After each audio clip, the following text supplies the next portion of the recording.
Hello and welcome to our inaugural episode of LAPodcast, an extra jab, which is exclusive bonus content for all our Patreon members and anybody who has joined Patreon to support this podcast, anybody who has joined to get more of the same old local anesthetic content that you know and love. We thank you so much for that. We really appreciate your support and we're really enjoying making this bonus content for you. Rob, this is really replacing what we were doing at the end of our episodes, which was the headlines which never made it, because now these headlines are going to make it. They're just making it into these bonus episodes. Yep, exactly that. I mean, I'm very excited, Alex. It'd be nice to give these stories a bit more life, to really put the flesh on the bones. Well, it does annoy me that out of the amount of stories I find, some of them just get glossed over, and I often end up feeling dissatisfied, Rob, like a lovemaking session, which hasn't gone to plan. It Alex, can sometimes feel a bit. Just let it go. It's never going to happen. I'm not going to keep banging at a closed door, Rob. Look, Alex, I'm flattered. I really am, but we've got stories to cover.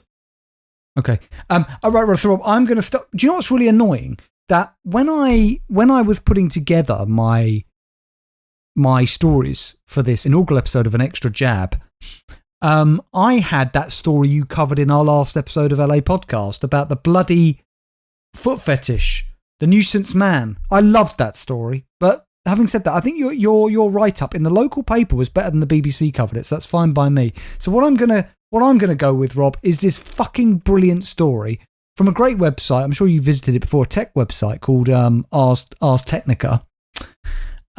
This is unbelievable to me, Rob. This story was from the 11th of August, 2021. So very recent, really.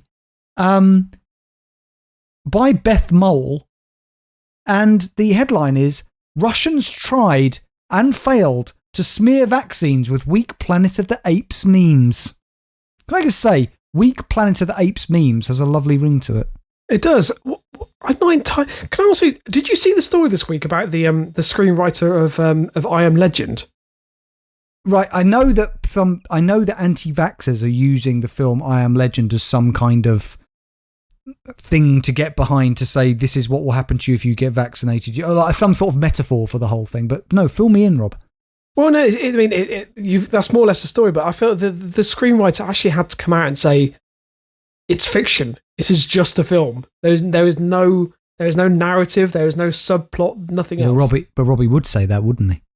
Yeah, you're right. Yeah. Facebook, Rob, has removed a network of 308 Russian accounts on Facebook and Instagram after the group ran an unsuccessful campaign described as a, in quotes, disinformation laundromat to smear COVID-19 vaccines in India, Latin America, and to a lesser extent, the United States. I love the phrase, Rob, disinformation laundromat. That sounds to me like a title of an album by an indie band in the 90s. God, yes, it does. You can just imagine a band like Suede or the Charlatans. Yeah, absolutely. Yeah. What a brilliant title. Also, who's come up with that? I know. Where's that come from? Facebook described the campaign's methods as, in quotes, sloppy and, in quotes, crude and spammy in a report published Tuesday. Now, can I just say, Rob, Facebook describing anybody else's methods as sloppy, crude and spammy, couldn't sloppy, crude and spammy be Facebook's motto? Oh yeah, absolutely. I mean, it relates to their interface, it relates to their business practices, to their approach to tax, all these things, Alex. Yeah, absolutely. Allegedly. The social media giant noted that the vast majority of this campaign fell flat, with most of the network's posts receiving little to no attention. The campaign had two distinct waves, which were linked to regulatory evaluations of vaccines in the targeted areas. The first wave in November and December of 2020 aimed to spread lies about AstraZeneca's COVID-19 vaccine. The thrust of the campaign was to scare people into thinking that the vaccine could turn people into chimpanzees. Fuck! I think do you know what you said that, and I think I remember some references on Twitter. I mean, unbelievable! How are people believing this? The root of this lie is in the fact that the vaccine uses a harmless, non-replicating adenovirus isolated from chimpanzees as a vector for vaccine delivery, which, in another world, Rob, would be a very good episode title. A harmless, non-replicating adenovirus isolated from chimpanzees as a vector for vaccine delivery. Obviously, the virus cannot turn anyone into a chimpanzee, can't it, Rob? I mean, can't it? Is that impossible? Is it really impossible? Is it? Alex, I've been to Hull. And no, we can't go back there. We desecrated that poor town enough. City? Is it a city? Hull is a city, yeah, because obviously it's Hull City Football Club. Also the capital of culture, not a few years ago. Is that? Sorry, what? Yeah, Hull was the capital of culture. So what culture do they have in Hull? I mean, I know there's that. No, I know there's that. I know there's a Toby Carvery there, but that's about it, isn't it? Yeah, but they've got pictures up, right? And I think there was once there was definitely a book left on a bench at one stage or another. Yeah. Okay. Still, to spread this falsehood by accident. Yeah. Still, to spread this falsehood, the Russians created and spammed anti-vaccine memes using scenes from the 1968 movie Planet of the Apes. Many of the memes were variations of scenes in which advanced ape characters recommended COVID-19 vaccines to a human astronaut who was in hibernation while humanity destroyed itself. It's unclear if the Russians have ever seen this film. The campaign's thousands of posts in this wave got few, if any, likes, and some authentic users mocked the ape memes. The network came alive again, Rob, in 2021. This time it wanted to convince people that BioNTech's COVID-19 vaccine was killing people. The Russian accounts claim to have hacked and leaked document that proved the vaccine had a higher casualty rate than other vaccines. I mean, all I can say is, look, I've had the Pfizer vaccine, and at this point in time, I'm still alive. Well, that's good to hear, Rob. I mean, but, never count your chickens. Yeah, true. Right, Rob, you got a story? Yes, so this is from The Mirror. It is by Paige Holland. Now, I won't... it's quite a lengthy article. Lovely name, Rob. Paige Holland? Yeah. Yeah, I like it. It's got a sort of certain enigmatic ring to it. Now, this is quite a lengthy story, and I think you get the gist from the first few paragraphs. Again, I do think it paints the North in a slightly stereotypical light, but that's okay. So, a cafe has launched the UK's biggest fall breakfast, the biggest fall breakfast challenge, boasting 150 items. Sorry, in a breakfast? I don't think I could guess 10 of them. Let me guess 10. Okay, well, let me just read this next line. So I haven't given the headline because it really gives it away. So the dish, which is served by the Shepherd's Place Farm in Doncaster, has been named the Terminator Armageddon by owner Ted Phillips and weighs a staggering 20 pounds. 20 pounds? Yes. The Terminator Armageddon breakfast. Yes. So now is the time. So it gives you the full list of items. Would you care to hazard a guess? Sorry, are we saying that... I just need to ask you, are you telling me that in our inaugural episode of this bonus content, an extra jab, you are going to read out a list of 150 ingredients to fill time? No. So this is a full English. So you're thinking only traditional items that are replicated. So there might be more than one of that item. What do you mean? So he's just, what do you mean, like 50 eggs? Not that many eggs, but yes. Oh, okay. Okay, so presumably there's lots of eggs, there's lots of mushrooms, there's lots of bacon, there's lots of, I don't know, black pudding, there's lots of beans, there's lots of mushrooms, and lots of bacon. So 15 jumbo Lincolnshire sausages, 15 rashers of bacon, 15 hash browns, 15 fried eggs, 15 black puddings, 15 slices of toast with butter, 15 portions of mushrooms, 15 portions of baked beans, and 15 portions of tinned tomatoes. Has anybody eaten this and survived? Well, it is a challenge, as I said. Why would this man want to make himself... Sorry, Rob. Why would this man want to make himself legally and criminally responsible for somebody else's death by promoting such a meal? Seems to me to be not a sensible thing to do. Because it's a marketing ploy, Alex. So basically, if they eat the meal, by the way, so first of all, just to say, the meal is estimated to have 17,000 calories. Right. That's slightly over the recommended amount. I think it's just a hair. Yeah. So it has now been dubbed the biggest breakfast in the UK, which customers are challenged to eat within an hour. So you get an hour to eat it. To be fair, Rob, I think a Big Mac meal, if you go with the supersize, is 18,000 calories. And apparently that could be true. Apparently that's mostly the bread, whatever they put in it. That is a joke. I have often wondered how does a McDonald's meal come out of so many calories? If anybody can explain it to me, please do. It's something they put in the bread. I'm almost certain of it, but I don't want to get into legal hot water I think that ingredient, Alex, is sugar. I think that's what they put in the bread. Well, neither are I, Rob. No, we've got in trouble before by McDonald's. I want to be very clear that I like a McDonald's as much as anybody else, and I'd just like to say I'm loving it. They're never going to sponsor us. No, but I'm also hoping it's not about sponsorship, Rob. It's about not taking us to court.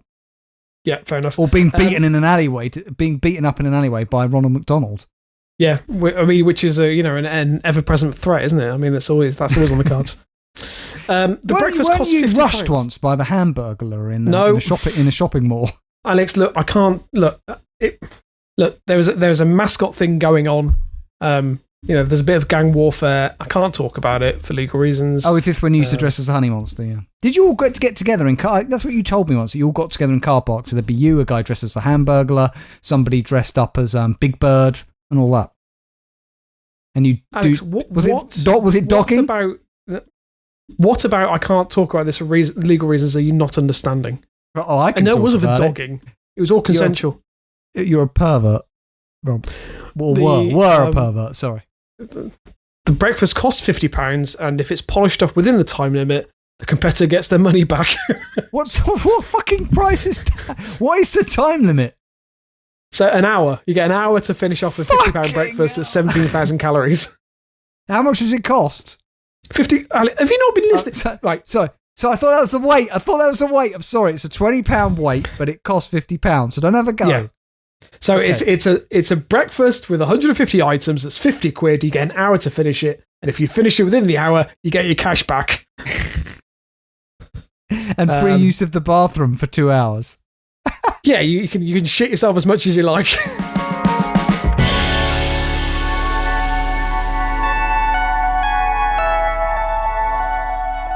Well, Rob, talking about people dressing up as sort of mascots or other sort of entertainment sort of figures and meeting up in car parks, I've got a story for you from ABC in Australia. I think that in the last episode of LAPodcast, that thing about the backyard castrations was from ABC Australia. So This is from the 16th of July 2021. Woman charged over theft of Big Bird costume from Sesame Street Circus in Adelaide. Now, Rob, you might know something about this, so you might have to be careful in what you say. This is entrapment, isn't it? No, I can see what you're doing. No, I'm saying you have the right to remain silent, Rob. All right? A third person has been arrested, over the theft of a valuable Big Bird costume that was stolen from a circus in Adelaide earlier this year. 2 men, Tasman Binder, 22, and Cody Milne, 26, have already appeared in court accused of stealing the $160,000 costume from the Sesame Street Circus Spectacular at Bonnython Park in April. How much did your Honey Monster costume cost you? It wasn't $160,000, was it? No, I made it myself. Right.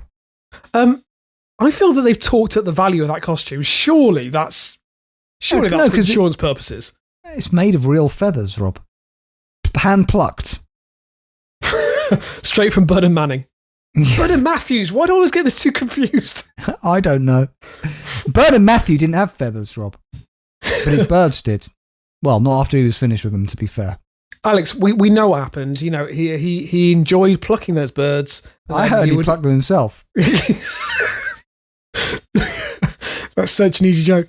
But Alex, look, we know what used to happen. Well, it's the easy joke. It's the easy joke you were thinking of. That the motto should have been "pluck, fuck, and bang in the oven" for 45 minutes. Look, he just got it where he could. That's all I'm saying. No, Rob. Whoa. Okay, stop. Listen. No, look, Alex, seriously, I don't want to besmirch the good name. I mean, he's dead, so we've covered you can't libel the dead. So I think it's fair to say that, once he had defeathered the birds, he used to be tarred and covered in feathers. And that was for his own pleasure. And I think he may have done children's parties like that. I don't know. But he used to call himself the Birdman of Norfolk. I was about to say that. The Birdman of Norfolk. Okay, police release CCTV. That could be our episode title for this episode. The Birdman of Norfolk. Okay, there we go. Okay, LA podcast, an extra jab, 1, the Birdman of Norfolk. Perfect. I like that. Sounds good. Police released CCTV images this week of a woman they suspected of being previously unknown third suspect involved in a theft. It's like what happened to JFK, Rob, the person behind the grassy knoll. Absolutely, yeah. A 20-year-old woman from Woodville Park was arrested on Thursday afternoon and charged with theft. She was bailed to appear in the Adelaide Magistrates Court on September 15th. The Big Bird costume was returned a few days later after being stolen, along with an apology letter signed by, and I wondered if you'd heard of this organisation, Rob, in quotes, the Big Bird Bandits. You want to say anything about that?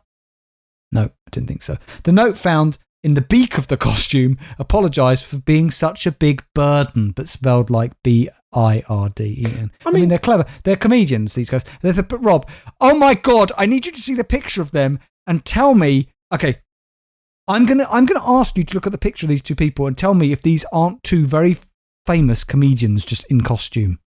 Okay, can you put in Big Bird Bandits? Can you put in woman charged over theft of Big Bird costume, but I need you to have the ABC story. So put in woman charged over theft of Big Bird costume from Sesame Street Circus, ABC, and then you'll get ABC and the Australian version. Yeah, I've got it. When you go to it, you'll see a picture of Big Bird. Scroll down. Tell me, all I see there, especially the guy on the right. Oh my is a very sweet lord. Right, Rob, that's Vic Reeves, isn't it? It looks like Vic Reeves accompanied by Joe Exotic. Yes, it really does. That looks like a young Vic Reeves with that turtleneck and the hair and the glasses, anything. Alex, anyway. Why aren't they my friends? I want to be friends with these people. Well, Rob, you know how to get in contact. I don't, with your connections. No, not like that. We had no idea what we were doing or what our actions would cause, a note stated. We were just having a rough time and we're trying to cheer ourselves up. We had a great time with Mr. Bird. He's a great guy and no harm came to our friend. Well, that's a bit sinister. Do you think they did sexual things with this costume? Alex, again, I don't know why you're doing this to me. I cannot. Okay, you don't have to say anything to do with sexual activity and costumes. You're not allowed to legally, comment on. No, there's a non-DA. There's a non-disclosure agreement. All right, Rob. The 213 centimetre tall costume is made from ostrich feathers. So I was right, and was flown from New York to take part in the show. I wonder if it flew there itself, Rob. Yeah. Mr. Binder and Mr. Milne are due to appear in court again in November. The pair from Norwood and Murray Bridge were charged with theft and unlawfully being on premises. Can I recommend any of our listeners to go and have a look at this story and see these men? Rob, are they dressed seriously, or is this meant to be comic attire? Because no, their outfits are extraordinary. I think they're trying to look cool.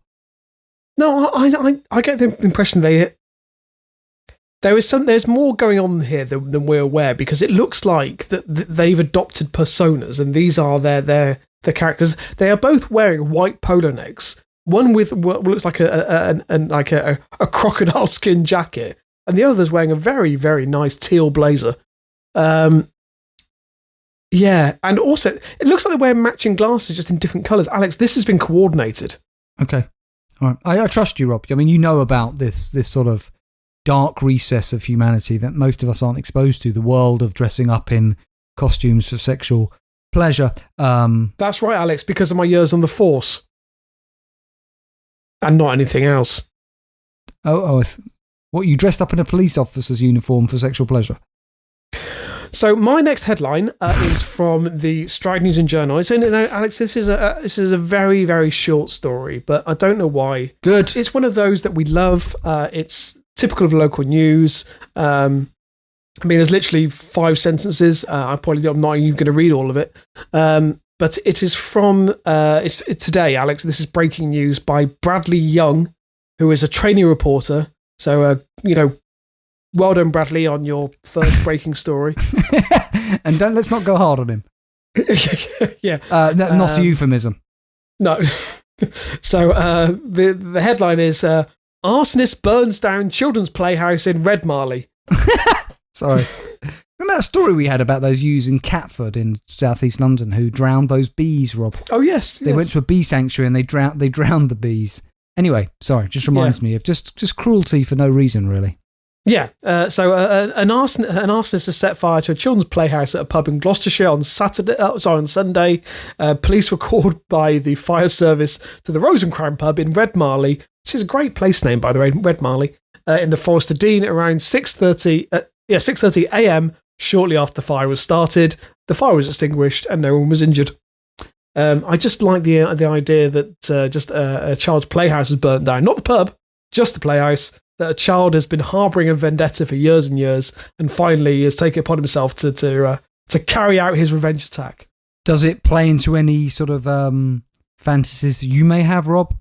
No comment. Was there anywhere that you felt as a child where you felt spurned that you'd like to go back and sort of burn down? No comment. Okay, I've got a short story for you as well, Rob. It's from AP News, which is the Associated Press, for anybody who doesn't know, July 16th, 2021. Florida man tries to throw live gator onto building's roof. Right. Why? Well, it's only a short story. Daytona Beach shores, Florida. A Florida man told police officers he was teaching it a lesson when he tried to throw a live alligator he had stolen. Sorry, Rob, what I've got to tell you about this opening sentence, Rob. This opening sentence has so much in it I love that I'm going to read it slowly, and I'm sure you will identify the same words and evocative sort of images that I enjoyed.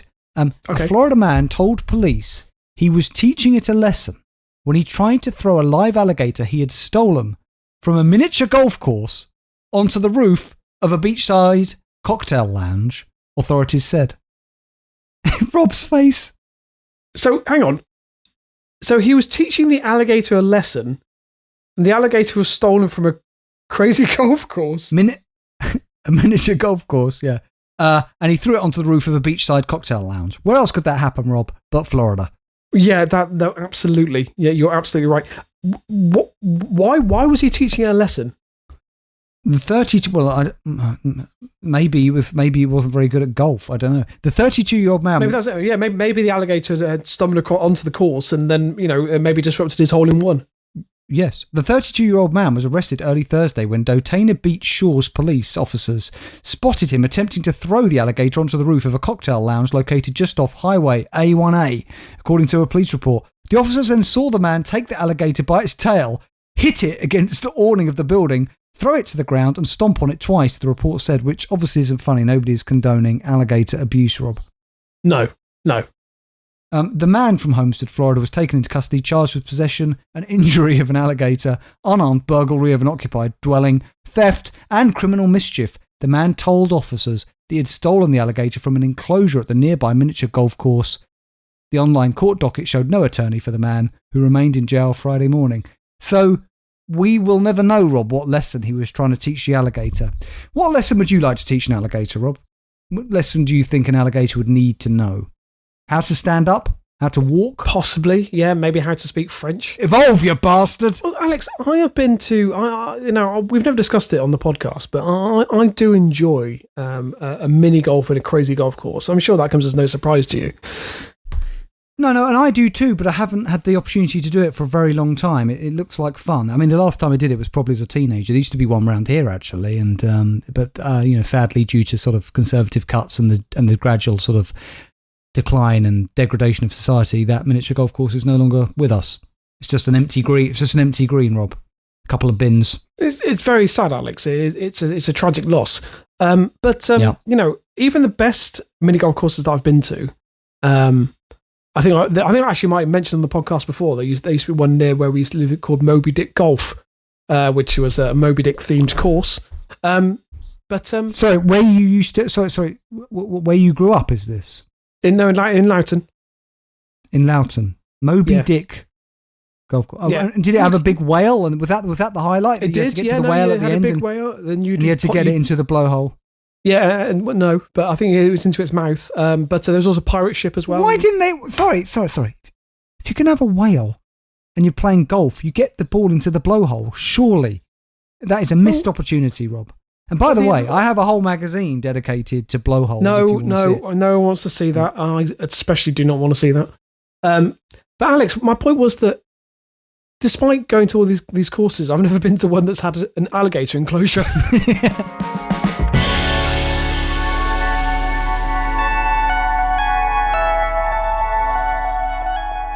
So, Rob, I've got a story here from CNN.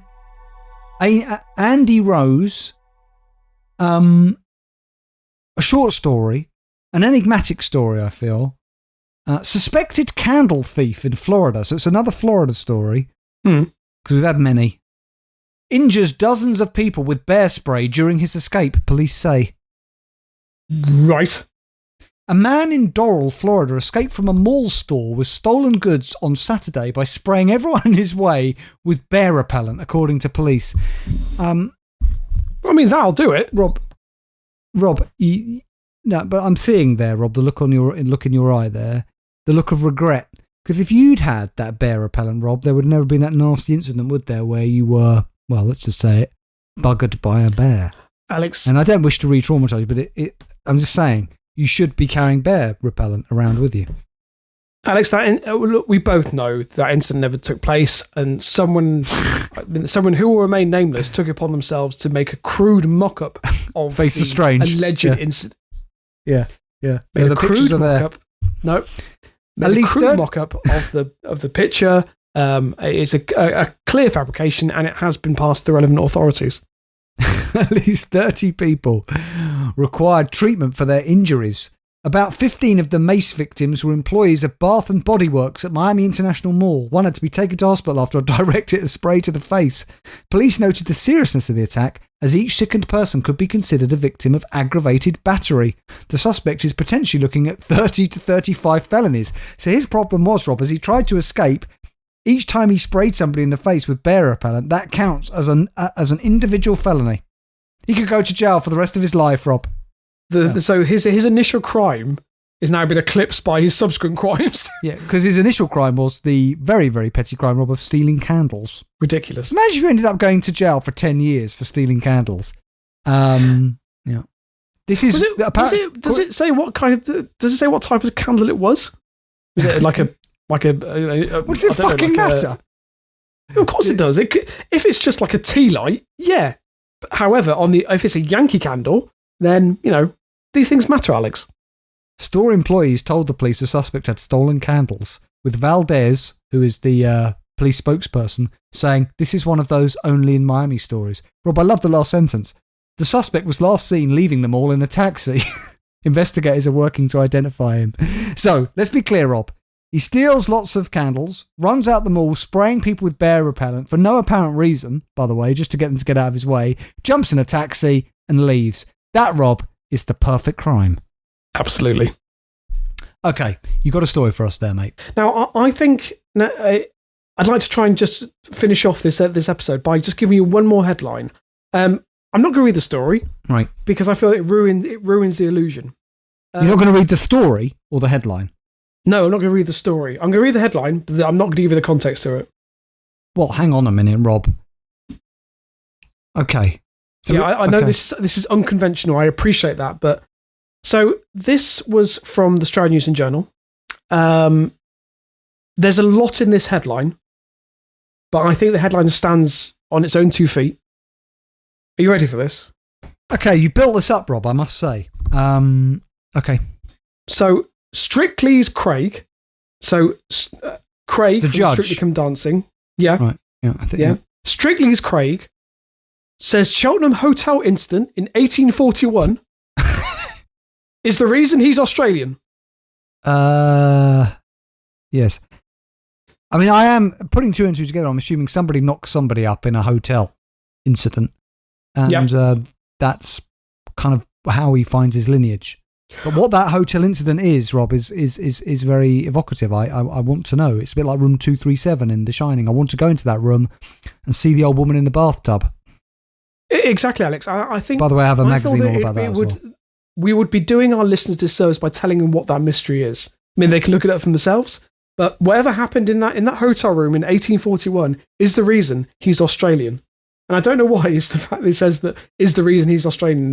That's the hook for me. Is he Australian? I don't know. Apparently so, according to this, because of the incident in the hotel room in 1841.